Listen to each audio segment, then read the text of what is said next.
Fala galerinha Seduc, tudo bem? Professor Wendel na área. E vamos mais uma vez comentar mais um quiz de física aí. Quiz aplicado esta semana, tá? De conteúdos de muita aplicação cotidiana. E quero te dizer mais. Memorizar essas dicas vai te levar a responder muitas questões que vem pela frente, beleza? Pois então, sem mais delongas, porque hoje o dia foi corrido, vamos começar nossos trabalhos. Vamos lá. Primeira questão, garoto, diz o seguinte, ó. Primeira questão na tela. Vamos lá? Então, olha aí. Fala de vetores, meu amigo, vetores.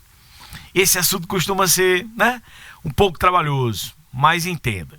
São duas regras para a soma de vetores: polígonos e paralelogramo. Origem com extremidade, polígono. Origem com origem, paralelogramo. Beleza? Origem com extremidade, polígono. Origem com origem, paralelogramo. Beleza? Veja, aqui é uma aplicação simples de regra do polígono, onde você vai marcar a alternativa que represente a resposta relacionada ao vetor resultante. Você vai observar o seguinte, ó. Você tem dois vetores conectados, vamos verificar aqui. Colocar aqui caneta. Vamos lá, vou colocar uma corzinha aqui, ó. Vou colocar uma cor verde. Quando eu falo origem com extremidade, é isso que você tem que identificar. Viu essa origem com extremidade conectada? Significa que tem dois vetores realizando soma.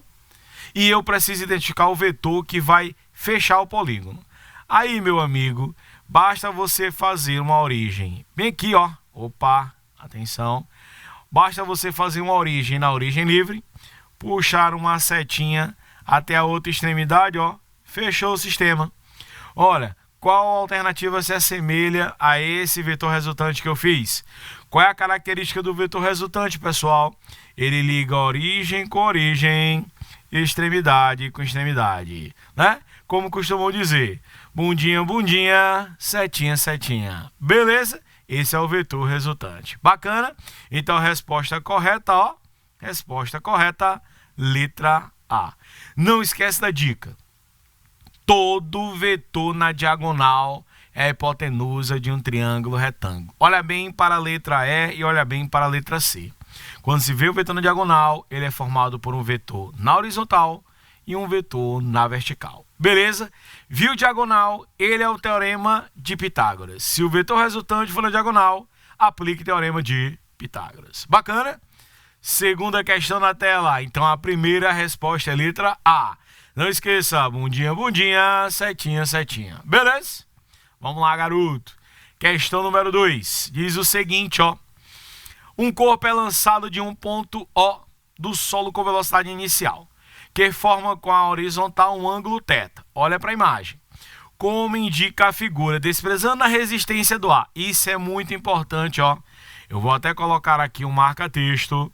Desprezando a resistência do ar. Ou seja, nós vamos trabalhar sem um fator cotidiano.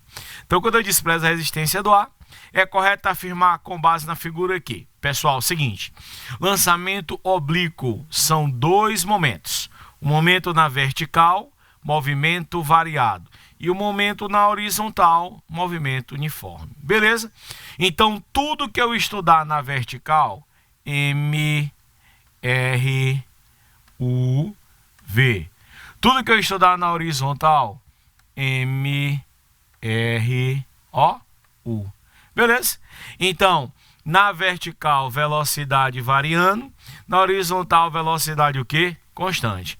Então, ó, é correto afirmar que, com base na figura letra A, o tempo de queda é igual ao tempo de subida. Durante a subida, o movimento é sempre acelerado. Durante a queda, o movimento é sempre retardado. O movimento oblíquo não depende da gravidade. O movimento oblíquo é unidimensional. Meu povo lindo, vou apagar bem aqui, ó. Vou apagar bem aqui. Meu povo lindo, é o seguinte. Veja só. Vamos por eliminação. A letra E diz, o movimento oblíquo é unidimensional. Se eu tenho propriedades no eixo X e no eixo Y, ele é bidimensional, ok? Segundo a letra D, o movimento oblíquo não depende da gravidade. Gente, tudo depende da gravidade. Todos os movimentos estão relacionados a ela. Todos que saem da Terra, todos os lançamentos verticais para cima ou para baixo, toda queda livre, todo lançamento oblíquo, horizontal, circular, depende da gravidade. Não depende, tá errado. Letra C, durante a queda o movimento é sempre retardado. Galera, durante a queda ele faz aumentar a velocidade. Se eu jogar esse pincel e ele fizer um movimento curvo, na hora que ele atingir a altura máxima, ele vai começar um movimento gravitacional para baixo, onde a força-peso, olha o que eu estou falando, onde a força-peso, força-peso, que é o cara que está presente tanto na subida quanto na queda. Força-peso, ok? É esse que é o responsável, bem aí, por a gente ter uma parte dele retardado e uma parte dele o que? Acelerado. Então, durante a queda o movimento é sempre retardado? Não. Durante a subida o movimento é sempre acelerado? Não. Então, a correta qual é? Olha a letra correta. Letra A. O tempo de queda é igual ao tempo de subida. Não vou nem colocar a equação. Pensa comigo. Se ele está subindo, tem uma força contra ele, ele vai fazer aquele corpo parar até atingir a altura máxima. A mesma força vai fazer ele acelerar. Como ele vai voltar para uma posição que fica no mesmo nível que o ponto de partida, o que é que vai acontecer? O tempo de subida será igual ao tempo de queda. Em todo lançamento oblíquo, o tempo de subida é igual ao tempo de queda. Bacana, certinho. Próxima questão. Então, a resposta da segunda questão, letra A. Beleza? Questão número 3, galera. Lançamento horizontal. Olha só. Nós já falamos do oblíquo. Agora vamos falar do horizontal. Qual é a diferença, professor? Que é só a metade do caminho, É só a metade do caminho. Beleza? Então, se é só a metade do caminho, tem força-peso? Tem. Tem força-peso. É sempre na vertical? Botando o corpo para baixo? Sim, meu irmão.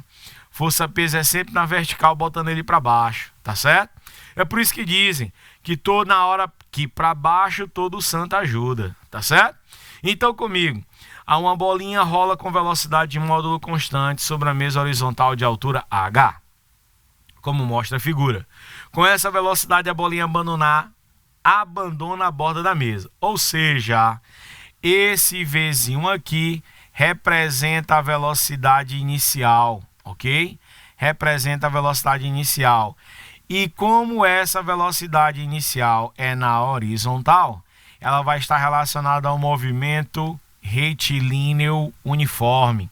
Então, eu posso afirmar com todas as propriedades que essa componente sempre será o quê? Constante. Eita, processo constante aí tá difícil. Calma, garoto. Vamos refazer aqui, Vai ficar assim, ok, constante, beleza? Vai ficar constante, bacana? Então, com base com essa velocidade, a bolinha abandona a borda, desprezando a resistência do ar, mais uma vez desprezando a resistência do ar, é correto concluirmos que no lançamento horizontal, meu povo lindo, lá no oblíquo, o tempo de subida é igual ao tempo de queda. Aqui só tem tempo de queda. E o cara que depende diretamente do tempo de queda é o alcance. O alcance, a equação diz assim, o alcance é igual à velocidade inicial vezes, o tempo de queda, vezes o tempo de queda. Beleza? Aí veja, o que ele pergunta? Quanto menor a velocidade, maior o alcance? Quanto menor a velocidade, menor o alcance. Opa!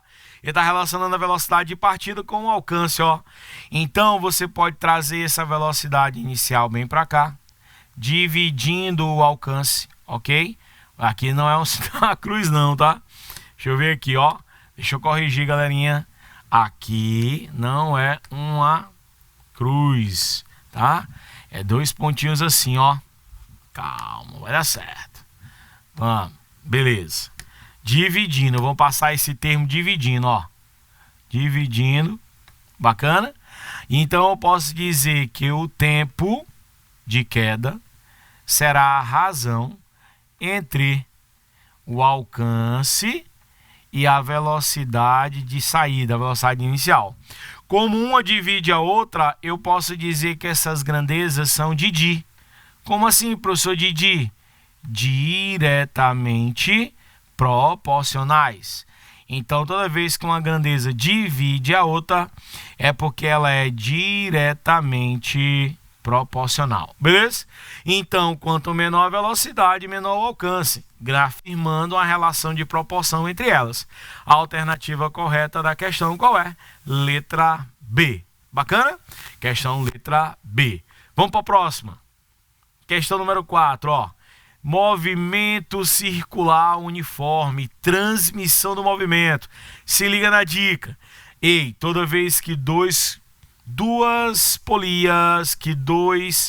objetos estão conectados por uma corrente, por um fio, por um metal ou por uma liga, tá? E o que é que vai acontecer? Toda vez que eles estiverem conectados por esse fio ou por um cabo, eu posso dizer que a velocidade linear 1 será igual à velocidade linear 2, ok? Terão velocidades lineares iguais. Cara, e toda vez que eu tenho velocidades lineares iguais, eu não posso ter num sistema como esse as roldanas ou as catracas girando num sentido, ou os cilindros, como ele diz, girando com uma velocidade, e essa fita ou essa cinta girando com uma velocidade diferente. Então o sistema todo vai girar com a mesma velocidade. Então eu posso dizer que por todos estarem conectados por essa cinta, tanto a velocidade da cinta quanto a velocidade 1 e 2 são iguais. Então, toda vez que tiver fios, cintas, correntes, cabos, você pode dizer que o sistema todo se desloca com a mesma velocidade. Tá bom? O sistema todo se desloca com a mesma velocidade. Esse é o primeiro caso de transmissão do movimento. Professor, e o raio na questão, ó? Uma cinta funciona solidária com dois cilindros de R1 e R2. Qual é a velocidade linear? Galera, não preciso calcular. Eu não dependo do raio para calcular uma questão como essa. Basta eu saber, como é a análise teórica, que todas elas têm a mesma velocidade. Então a resposta qual é? Letra E. A resposta correta, letra E. Lembrando que a velocidade linear é sempre o raio vezes a velocidade angular, ok? Vezes a velocidade angular, tá certo? E para uma volta completa, não esquece também, ó, a angular é sempre, ó, 2π sobre o período, 2π sobre o período, ou, mais uma vez, 2π, ó, de V que multiplica a frequência. Certinho? Que multiplica a frequência. Beleza? Ok, galerinha? Certinho? Então, ó, já temos aí a resposta correta. Vamos agora... Rapaz, mudou de lado ali, ó. Vamos agora para a nossa próxima questão. Questão número 5, olha que questão bacana, uma questão de trajetória, uma questão de cinemática vetorial, de referencial, tá? Porque quando a gente estuda cinema, lá no conceitos básicos de cinemática, você tem que o referencial é responsável por determinar a trajetória de um corpo. Então, nesse caso, olha só, seu pai, seu irmão, seu pai, seu tio, assim como eu, brincávamos e éramos felizes quando o Paraíba jogava aquelas bolinhas amarelas, né, do helicóptero, e a gente ficava observando. Ali a gente começou a estudar física e nem sabia, tá? Então, uma aplicação física, veja só o que é que vai acontecer, ó. Recentemente, o PAN efetuou lançamentos aéreos de 87 toneladas de alimentos. na localidade de Luvemba, na Angola. Os produtos foram ensacados e amarrados sobre placas de madeira para resistir ao impacto da queda. A figura ilustra o instante em que um desses pacotes é abandonado do avião. Para um observador em repouso na Terra, cara, primeira lei de Newton, tá certo? Tendência do movimento. Olha o avião, tá indo para a direita, a tendência é que tudo que esteja dentro dele vá para frente. Então, quando ele solta essa bendita carga, ele deixa de seguir uma trajetória linear e realiza uma trajetória curva, ó. É o que indica para o número 5, olhando para quem está fora, mas para quem está dentro, ó, para o piloto, atenção para o piloto, ó, tá bom? O piloto, olha o que é que vai acontecer. Para o piloto, aí a trajetória correta será a trajetória 3. Por quê? Primeira lei de Newton, ele está olhando o pacote cair com a mesma velocidade com que ele se desloca. Beleza? Então essa é a primeira lei da tendência do movimento, trajetória retilínea para o avião, mas para o produto, né? Para as cestas básicas, por exemplo, que são lançadas, devido à pobreza, a tendência é que ele continue o movimento para frente. Tá bom? Certinho? Então a resposta correta aí, galerinha, ó, resposta correta aí será a letra E. E pra gente encerrar aqui, meu tempo tá estourando, questão número 6, que vai falar de movimento circular também. Só que agora é o segundo caso de transmissão, é quando eu tenho um eixo, ok? Antiga vitrola, digamos assim, era assim que nós escutávamos músicas, né, com nossos pais, quando tínhamos disco de vinil. Seu pai colecionador, seu irmão mais velho gosta, tá aí, ó, era assim que funcionava, e tem física e muito nele. A questão diz assim, suponha que é um disco que esteja girando em um antigo toca-disco. Sobre o disco, considerando os dois pontos, X e Y, olha aqui, ó, X e Y, olha aí, X e Y, alinhados com o centro. Pronto!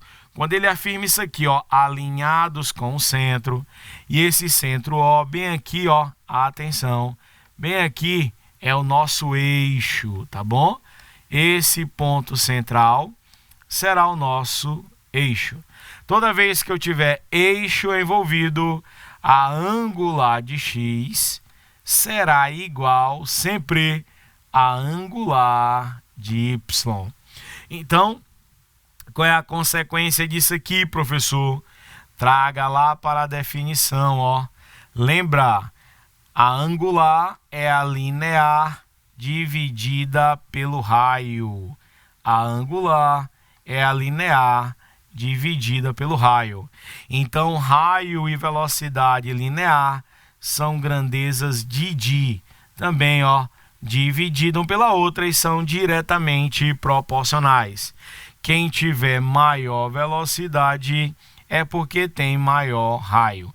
Mas ambas têm o mesmo período, a mesma frequência e a mesma velocidade angular. Beleza? Então, ó, a velocidade angular de X é menor? É maior? É o dobro? É igual? É a metade? Acabei de falar. A angular são sempre iguais. Quem tem maior raio tem maior velocidade linear. Por isso, a resposta da questão é letra D. Beleza? Meu querido aluno Seduc, desculpa a pressa, desculpa aqui o ritmo intenso, mas de vez em quando é pra gente sair da nossa zona de conforto, porque hoje foi corrido, tá? Obrigado, tamo junto, professor Wendel na área e até a próxima. Valeu!